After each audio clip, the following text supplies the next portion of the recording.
হাম একটি অত্যন্ত সংক্রামক ভাইরাসজনিত রোগ। এটি সাধারণত শিশুদের মধ্যে বেশি দেখা যায় এবং বাতাসের মাধ্যমে খুব দ্রুত ছড়িয়ে পড়ে। সময়মতো সচেতন না হলে এটি মারাত্মক হতে পারে। হামের প্রধান লক্ষণগুলো হল উচ্চ জ্বর, কাশি, নাক দিয়ে পানি পড়া, চোখ লাল হয়ে যাওয়া এবং শরীরে লাল ফুসকুড়ি।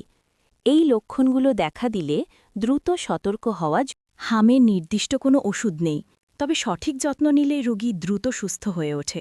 বেশি করে বিশ্রাম নিতে হবে, প্রচুর পানি পান করতে হবে এবং পুষ্টিকর খাবার খেতে হবে। প্রয়োজনে ডাক্তারের পরামর্শ নিতে হবে। হাম থেকে বাঁচার সবচেয়ে কার্যকর উপায় হল টিকা গ্রহণ করা।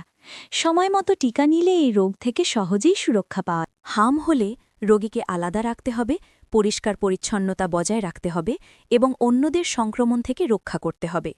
কোনো লক্ষণ দেখা দিলে দেরি না করে চিকিৎসকের শরণাপন্ন হন। হাম হতে পারে ভয়ঙ্কর, কিন্তু সচেতনতা আর টিকাই পারে আপনাকে ও আপনার শিশুকে নিরাপদ রাখতে। এখনই জানুন, সচেতন হন।